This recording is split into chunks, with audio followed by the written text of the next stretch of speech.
হযরত ইব্রাহিম আলাইহিস সালাম তিনি নদীর কিনারের মধ্যে গেলেন, যাইয়া তিনি দেখতে পাইলেন হায় হায় হায়, এই খালের মধ্যে একটা মৃত লাশ পড়ে আছে। সেই লাশটারে এমন ভাবে টুকরে টুকরে কি যেন খাইতে লাগলেন ইব্রাহিম আলাইহিস সালাম। আল্লাহরে কয়, আল্লাহ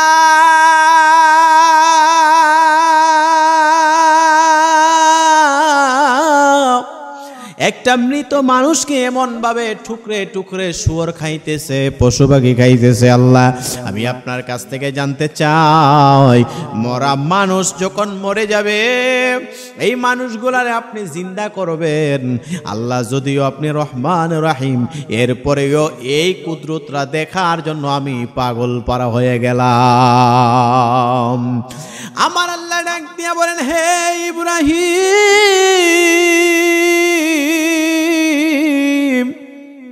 আমি আল্লাহ কোরআনে জানিয়ে দিয়েছি কুন ফায়াকুন। কুন বললে হয়ে যায়, ফায়াকুন বললে হয়ে যায়। আল্লাহ কুন বলতে দেরি হয়, হইতে দেরি হয় না। এই ইব্রাহিম, আপনি আমারে জানিয়েছেন এই মৃত মানুষটা এমন গুস্তগুলা শুকরে খেয়েছে, হায়না খেয়েছে, পশু পাখি খেয়েছে, তাদেরকে আমি কেমনে জিন্দা করব? হযরত ইব্রাহিম কয়, আল্লাহ, আমি জানি আপনি সকল সৃষ্টির স্রষ্টা, আপনি আমারও স্রষ্টা। এরপরেও আমার মনে চায় একটা মানুষ, মৃত মানুষটারে এমনি কেমনে আপনি আল্লাহ এমন ভাবে জিন্দা করেন আমি দেখতে চাই। আমার মনের ভিতরে একটু মহব্বত বাড়বে। আমার আল্লাহ ডাক দিয়া বলে, হে ইব্রাহিম, আপনি এই মৃত মানুষটারে জিন্দা করার প্রক্রিয়া যদি দেখতে চান, তাহলে আপনার 4টা পশু আপনি সামনে রেখে দিয়ে দেন। আল্লাহ ডাক দিয়া বলেন, প্রথম নাম্বার পশুটার নাম হইল মুরগ, 2 নাম্বার পশুটার নাম হইল কাক, 3 নাম্বার পাখিটার নাম হইল ময়ূর পাখি, 4 নাম্বার পাখিটার নাম হইল কবুতর পাখি। ময়ূর, কাক, এরপরে হচ্ছে কবুতর, এরপরে হচ্ছে আর এই 3-4টা প্রাণী, 4টা পাখিরে যেই মাত্র আল্লাহ তাআলা জানাইলেন 4টা পাখি এমন ভাবে আপনি তৈরি করে নেন। হযরত ইব্রাহিম আলাইহিস সালাম 4টা পাখি এমন ভাবে তৈরি করলেন, তিনার কাছে নিয়ে গেলেন। আল্লাহ জানাইলেন, হে ইব্রাহিম, কুল্লু নাফসিন যায়কাতুল মাউত, যাদের প্রাণ আছে তাদের মৃত্যুর পেয়ালা গ্রহণ করতে হবে রে ইব্রাহিম। আমি আল্লাহ হাসরের ময়দানে কোটি কোটি বছর পরের উম্মতকে, কোটি কোটি বছর পরে আমার বান্দাদেরকে আমি আল্লাহ উঠাবো। হ্যাঁ আল্লাহ, আমি সেই অবস্থানটা দেখতে চাই। আল্লাহ বললেন, 4টা পাখি আপনি সুন্দর করে ধরে আনেন। হযরত ইব্রাহিম আলাইহিস সালাম এই 4টা পাখি, কবুতর পাখি, এরপরে হচ্ছে মুরগ, তারপরে ময়ূর এবং কাক, 4টা পাখি তিনি ধরে আনলেন। আল্লাহ জানাইলেন, হে ইব্রাহিম, এই 4টা পাখিরে সুন্দর করে আপনি জবাই করেন। জবাই করার পরে 4টা পাখির মাথাগুলো আপনার কাছের মধ্যে রেখে নেন। এই 4টা পাখির মাথাগুলো রাখার পরে শরীর থেকে পলকগুলো আপনি ছিঁড়ে ফেলবেন। ছিঁড়ে ফেলার পরে তাদের শরীরের মধ্যে যত হাড্ডিগুলো আছে, মাংসগুলো আছে, সবগুলার একত্র করে টুক টুক টুক টুক করে কেটে কেটে কেটে কেটে আপনি এটাকে এমনভাবে মিশ্রিত করবেন যাতে একে অপরের সাথে কোনো সংযুক্ত না থাকে। হযরত ইব্রাহিম আলাইহিস সালাম সুন্দর করে 4টা পাখিরে জবাই করলেন, 4টা পাখির মাথা তিনার কাছে রাখলেন। রাখার পরে ইব্রাহিম আলাইহিস সালাম এই পাখিগুলারে টুকরো টুকরো করে শরীরের যত গোস্ত ছিল, হাড্ডিগুলা ছিল, সবগুলার তিনি একাকার করে ফেলেছেন, কিমার মতো বানিয়ে ফেলেছেন। আমার আল্লাহ জানাই দিলেন, ইব্রাহিম, ও ইব্রাহিম, আপনি দয়া করে সেই গোস্তগুলারে এমনভাবে 4টা ভাগ করবেন, আপনি একটা পাহাড়ের মধ্যে চইলা যান। ইব্রাহিম আলাইহিস সালাম একটা পাহাড়ের মধ্যে দৌড়াইয়া গেলেন। সেই পাহাড়ের মধ্যে 4টা অংশের মধ্যে আল্লাহ জানাইলেন, হে ইব্রাহিম, এই পাখিগুলার গোস্তগুলো আপনি চতুর্দিকে পাহাড়ের মধ্যে ছিটায় ফালাইয়া দেন। মাওলা তুই রে তুই আউয়ালে আখেরে, মাওলা তুই রে তুই, মাওলা তুই রে তুই আউয়াল আখেরে, মাওলা তুই রে তুই। আমার আল্লাহ জানাইলেন, ইব্রাহিম এই পাখিগুলারে আপনি এমনভাবে গোশতগুলা বন্টন করে দেন যাতে একটা গোশতের সাথে আরেকটা গোশতের কোনো মিল না থাকে। ইব্রাহিম আলাইহিস সালাম সেই গোশতগুলারে এমনভাবে কিমা বানাইছেন, সব জায়গার মধ্যে তিনি ঢিল মাইরা ফালাইয়া দিয়েছে। মুসলমান বাবা ভাইয়েরা, এবার দেখেন আল্লাহর লীলা খেলা, আল্লাহর কেমন কুদরত। আল্লাহর কুদরত বুঝা বড় দায়। আমার আল্লাহ ডাক দিয়া বলতেছে, বান্দারা, ইন্নাল্লাহা আলা কুল্লি শাইইন কাদির। আমি আল্লাহ কইলাম সর্বশক্তিমান। আল্লাহ যদি সর্বশক্তিমান হয়, আমার আল্লাহ ইচ্ছা করলে এই মরা পাখি থেকে জিন্দা করতে পারেন। এবং হযরত ইব্রাহিম আলাইহিস সালাম কে ছিলেন, ওনার সম্পর্কে আসুন এই পাখির গোশতটা একত্র হওয়ার মধ্যখানে, জিন্দা হওয়ার মধ্যখানে এই খবরটা আমরা শুনি। হযরত ইব্রাহিম আলাইহিস সালাম তিনি এমন একজন পয়গম্বর ছিলেন, তিনার জমিনের মধ্যে তিনি এমন একটা অবস্থায় ছিলেন, তিনার বাবা ছিল একজন মূর্তি পূজারক। আমরা কিতাবের মধ্যে প্রমাণ পাই, তিনার বাবা তিনার মা এক জায়গার মধ্যে নিয়ে যাওয়া হইল মূর্তি বিক্রি করার জন্য।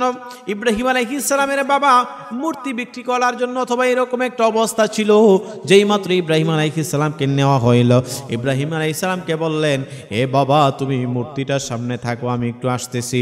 অথবা এরকম কোনো একটা কাহিনী, মূর্তির সামনে যেই মাত্র ইব্রাহিম আলাইহিস সালাম গেলেন, মূর্তিরে জিজ্ঞেস করে, মূর্তিরে আমি তোমারে এই জায়গার মধ্যে দুইটা মূর্তির সাথে একটার একটা বাড়ি মারলেন, দুইটা মূর্তি এমন ভাবে ভেঙে গেল।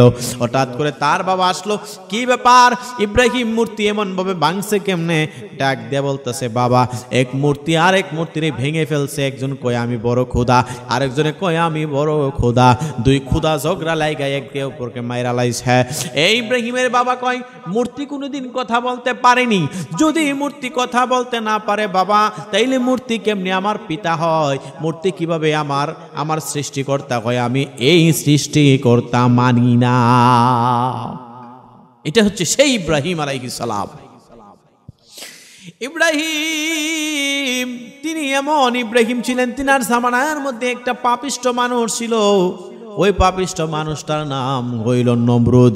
ভাইরা আমার, সেই নমরুদের আলোচনা যাওয়ার আগে শুনতে চাই, চারটা পাখির মাথা আবার এমন ভাবে একত্রিত হয়ে গেল।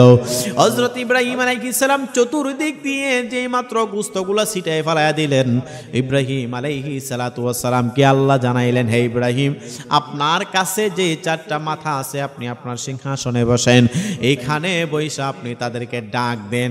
আল্লাহর হুকুমে যেই মাত্র ডাক দিয়েছে রে বন্ধু, এই চারটা পাখি যত জায়গার মধ্যে গোশতগুলা পাহাড়ের মধ্যে পড়েছিল, সবগুলা উড়াইয়া আমার আল্লাহ এই চারটা মাথার মাধ্যমে আবার সুন্দর করে একটা কবুতর বানাইয়া দিয়েছেন, একটা মোরগ বানাইয়া দিয়েছেন, আরেকটা কাক বানাইয়া দিয়েছেন, আরেকটা ময়ূর বানাইয়া আমার আল্লাহ দান করে দিয়েছেন। ইব্রাহিম আলাইহিস সালাম আশ্চর্য হয়ে গেলেন। মৃত পানিগুলা এমন ভাবে জীবিত হয়ে গেল, এবং জীবিত হইয়া একে অপরের সাথে কোথায় থেকে যেন হাড্ডি আসতে লাগলো, কোথায় থেকে যেন গোশত আসতে লাগলো, কোথায় থেকে যেন পালক আসতে লাগলো, কোথায় থেকে যেন মুরগের শরীরের মধ্যে এমন একটা স্বয়ং সম্পন্ন হয়ে গেল, কাকের শরীরের মধ্যে স্বয়ং সম্পন্ন হয়ে গেল, ময়ূরের শরীরের মধ্যে স্বয়ং সম্পন্ন হয়ে গেল, এমনি ভাবে কবুতরের শরীরের মধ্যে স্বয়ং সম্পন্ন হয়ে গেল। আর ইব্রাহিম আলাইহিস সালামের কাছে যে চারটা মাথা ছিল, এই চারটা মাথা একে অপরের সাথে সুন্দর করে লাগায়া গেল। হঠাৎ করে তিনার সামনে থেকে তারা একে অপরে চতুর্দিক দিয়ে চলে গেল। ইব্রাহিম আলাইহিস সালাম আল্লাহর সিজদায় পড়ে কয়, আল্লাহ, ও মায়াল আল্লাহ, আপনি এত বড় রহমান, এত বড় রহিম, এত বড় সাত্তার, আপনি এত বড় সৃষ্টিকর্তা, আপনার প্রেমে আমি আরো বিপুর হয়ে গেলাম। ইব্রাহিম আলাইহিস সালাম আল্লাহ তাআলার দরবারে নিজের জীবনটা এমন ভাবে বিসর্জন দিয়ে দিয়েছেন। রহমান ও রাহিম নামে তোমার আল্লাহু আল্লাহু আল্লাহ। হযরত ইব্রাহিম আলাইহিস সালাম এরপরে দেখেন আল্লাহ তিনারে পরীক্ষা করছেন, যার নাম হইল খলিলুল্লাহ। ইব্রাহিম আলাইহিস সালামের জামানায় একজন পাপিষ্ট ব্যক্তি ছিলেন, যার নাম হইল নমরুদ। এই নমরুদের যেই মাত্র ইব্রাহিম আলাইহিস সালামের কাছে খবর পৌঁছাইলো, এ ইব্রাহিম, নমরুদ রে খোদা বলো।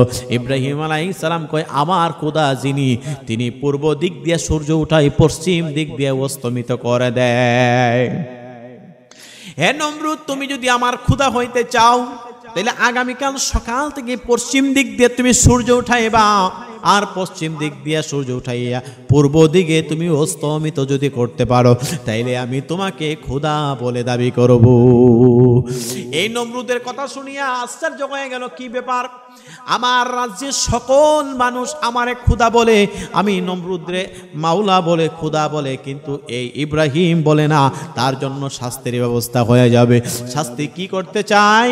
শাস্তি করার জন্য প্রায় 2 মাইল আগুন লাগাইছে।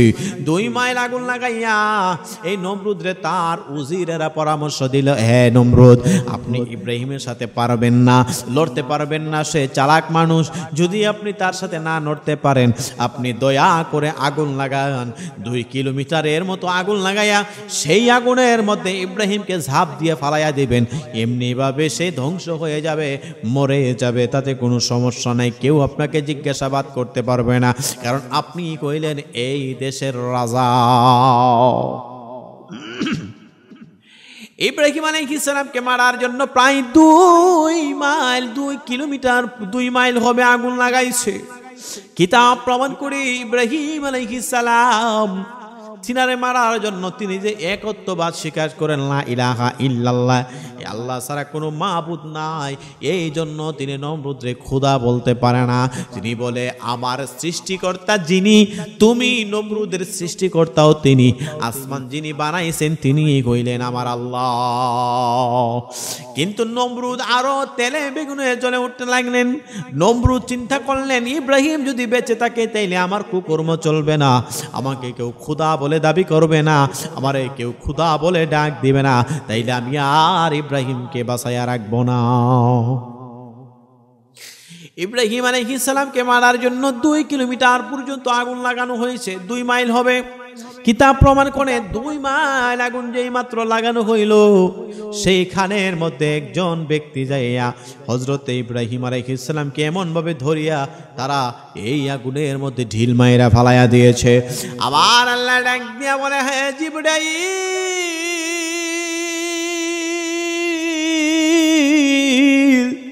আমার খলিলুল্লাহরে আগুনের মধ্যে ফালাইয়া দিয়েছে, দৌড়াইয়া যা, আগুনকে যাইয়া নিষেধ করো রে।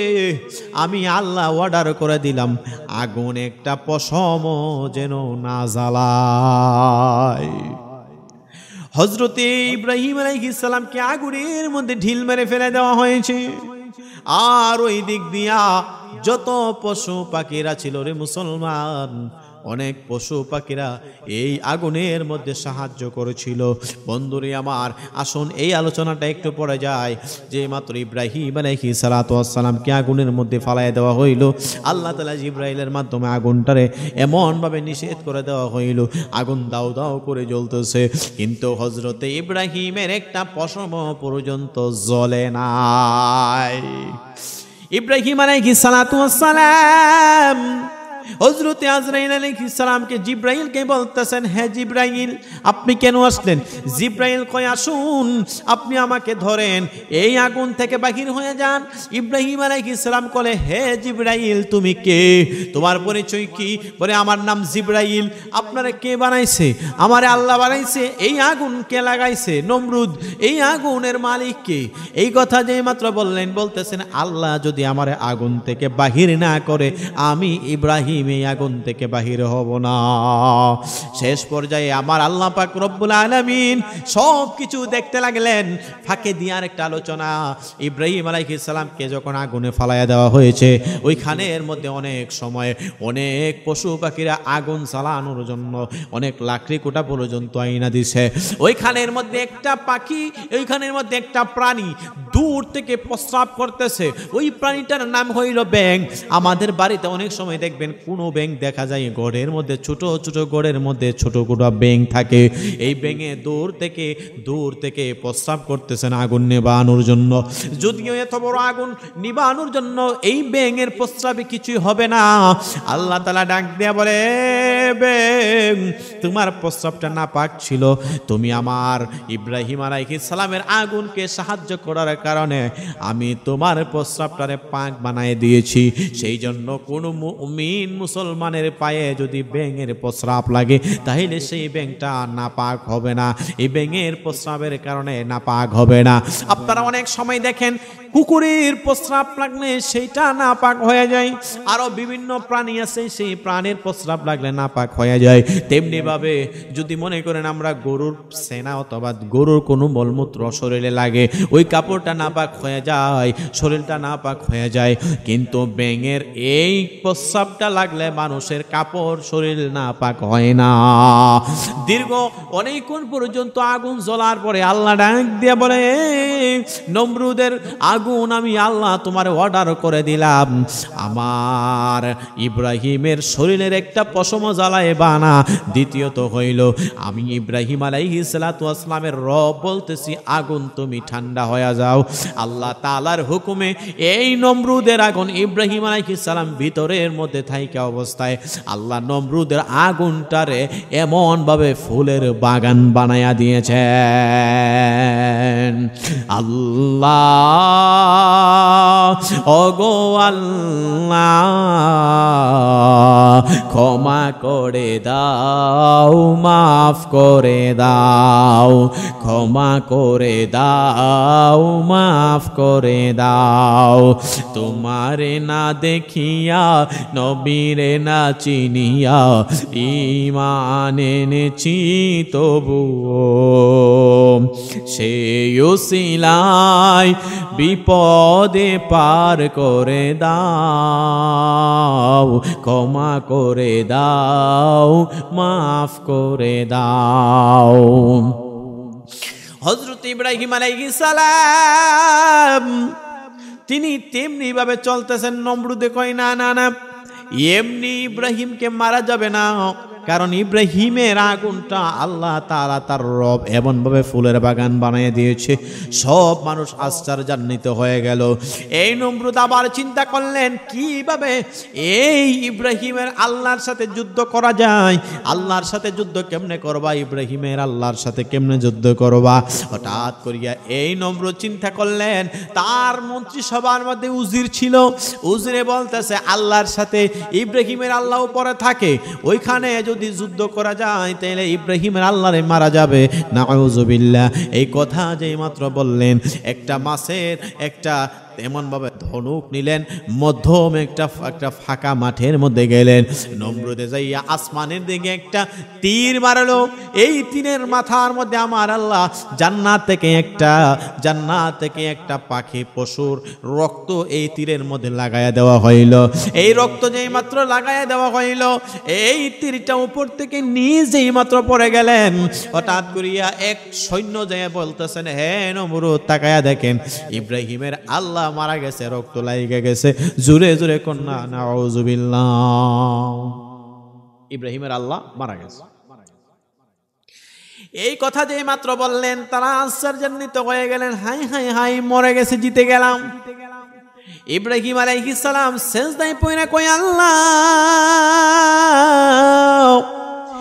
এই নমরুদের কাছে আমাকে এমন ভাবে লাঞ্ছিত করবেন না আল্লাহ, আমি সহ্য করতে পারি না, বরদাস্ত করতে পারি না। আমার আল্লাহ ডাক দিয়া বলতেছে, হে ইব্রাহিম টেনশন করবা না রে, আমি আল্লাহ তাআলার একটা ছোট বাহিনী পাঠায়া দিচ্ছি, ওই বাহিনীর সাথে এই নমরুদ কোনোদিন পারবে না। নমরুদের কিতাব প্রমাণ করে প্রায় 60,000 সৈন্য ছিল। 60,000 সৈন্য লইয়া এই ইব্রাহিম আলাইহিস সালামকে লাঞ্ছনা করতো, এমন ভাবে ইব্রাহিম আলাইহিস সালামের খোদার সাথে অনেক ধরনের বিদ্রুপ করতো, গালিগালাজ করতো। এই নমরুদের 60,000 সৈন্য লইয়া যেই মাত্র বলতেছে ইব্রাহিমের আল্লাহরে মেরে ফেলেছি, ইব্রাহিমের খোদারে মেরে ফেলেছি, তিনি এমন ভাবে কষ্ট পাইতেন, আল্লাহর কাছে বললেন, আল্লাহ আমি এটার আর সহ্য করতে পারি না, আপনি তার বিচার করেন। আল্লাহ তাআলার দরবারে এই ইব্রাহিম নবী বদদুয়া করতে তিনি কইল, আমার আল্লাহ একটা নয় দুইটা নয়, অগণিত আল্লাহর ছোট একটা প্রাণী আছে, আল্লাহর ছোট একটা বাহিনী, মাত্র ছোট একটা বাহিনী। এই বাহিনীটার নাম হইল মশা। আল্লাহ সেই বাহিনী দিয়া ইব্রাহিম আলাইহিস সালামের পক্ষে এই নমরুদের বিপক্ষে 60,000 মানুষের মাথার মধ্যে, মগজের মধ্যে মশাগুলো কামড়াইতে লাগলো। ইব্রাহিম আলাইহিস সালাম তাকায়া দেখতে পাইলেন এই 60,000 মানুষের মগজের মধ্যে কামড়াইতেছে, চোখের মধ্যে কামড়াইতেছে। মশার সাথে তারা কোনোদিন যুদ্ধ করতে পারে নাই। আর নমরুদ শেষ বেলায় সব মানুষ একে একে মশার কামড় খাইয়া তারা মারা গেছে। হঠাৎ করিয়া এক ব্যক্তি মাত্র বেঁচে আছে, যার নাম হইল নমরুদ। নমরুদের বিবির কাছে যে মাত্র গেলেন, ল্যাংড়া একটা মশাকে তা প্রমাণ করে নাকের ছিদ্র দিয়া ঢুকছে। ঢুকতে ঢুকতে মস্তকের মধ্যে যাই একটা মশা, একটা ল্যাংড়া, দুইটার মধ্যে একটা পা নাই। এই মশা যাইয়া মস্তকের মধ্যে এমন ভাবে কামড়াইতে লাগলেন, আল্লাহ তাআলা ডালায় ডাক দিয়ে বলতেছেন, হে ইব্রাহিম, আমি আল্লাহ তাআলা একটা বাহিনী পাঠাইছি রে, ওই বাহিনীটার নাম হইল মশা। এই মশা বাহিনীর সাথে নমরুদে পারতেছে না। এই একটা ল্যাংড়া মশা মাথার মগজে যায় কামড়াইতে লাগলেন। কতক্ষণ পরে যখন এমন ভাবে কামড়াইতেছেন, দৌড়াইয়া বিবির কাছে যায় বলতেছে, বিবিরে দেখ না, মাথার মধ্যে মশা কামড়াইতেছে। এই মাত্র বললেন, এদিক সেদিক কি করেন, বাড়ি দিতে লাগলেন, কোনো কাজ হয় না। হঠাৎ করে মাথার মধ্যে নিজের চপ্পল অর্থাৎ জুতা দিয়া মাথায় বাড়ি যেই মাত্র মারলেন, তাকায়া দেখে একটু আরাম পাওয়া যায়। বিবিরে যাইয়া বলতেছে, বিবিরি, এই জুতা দিয়ে আমার মাথার মধ্যে তুমি ঢিল মারো, আমার জুতা দিয়া তুমি আমার মাথার মধ্যে বাড়ি মারো। এই কথা যেই মাত্র বললেন, রানী ডাক দিয়া বলে, রাজার মাথাটা কি সবটাই গেছে? বলে না গেলে তাড়াতাড়ি আমার মাথার মধ্যে জুতা দিয়ে বাড়ি মারো। এই কথা যেই মাত্র শুনলেন, বিবি সাহেবা সাহস নিয়ে জুতা দিয়া বাড়ি যেই মাত্র মারলেন, তখন দেখে না কতক্ষণ তার আরাম লাগতেছে, ভালো লাগতে লাগলেন। এই জুতার বাড়ি খাইতে খাইতে আমার আল্লাহ তাআলা এই নমরুদরে দুনিয়া থেকে বিদায় করে দিয়েছেন। আল্লাহ জানাইতে চাই, বান্দারা, এই আমার বান্দারা, তোমরা আমার শুকরিয়া পাওয়ার পরে শুকরিয়া আদায় করো। আমার শুকর যদি তোমরা আদায় না করো, আমি আল্লাহ তোমাদের রহমত বঞ্চিত করে দিব। আমার আল্লাহ জানাই দিতেছেন, বান্দারা, আমি আল্লাহর যত শুকরিয়া আছে, আমি আল্লাহর যত নাজ নিয়ামত আছে, সেগুলা তোমরা গ্রহণ করো। গ্রহণ না করলে আমি আল্লাহ তাআলা তোমাদের শুকরিয়া উঠায়া নিব। এই যেই চিন্তা করলেন, ইব্রাহিম আলাইহিস সালাম সত্যের পথে ছিলেন, সেই জন্য তিনার বিজয় হয়ে গেল। মুসলমান বাবা ভাইয়েরা, যদি আল্লাহর বিজয় পাইতে চাও, তাইলে আল্লাহ তাআলার পক্ষে থাকতে হবে। আল্লাহ তাআলার শানে কোনো বেয়াদবি করে আমরা ইমানদার বান্দা কোনোদিন বসে থাকব না। চিন্তা করে দেখো না, কবরে কি যাইবা না, যেই কবরে আল্লাহ ছাড়া বন্ধু কেহ থাকবে না। চিন্তা করে দেখো না, কবরে কি যাইবা না।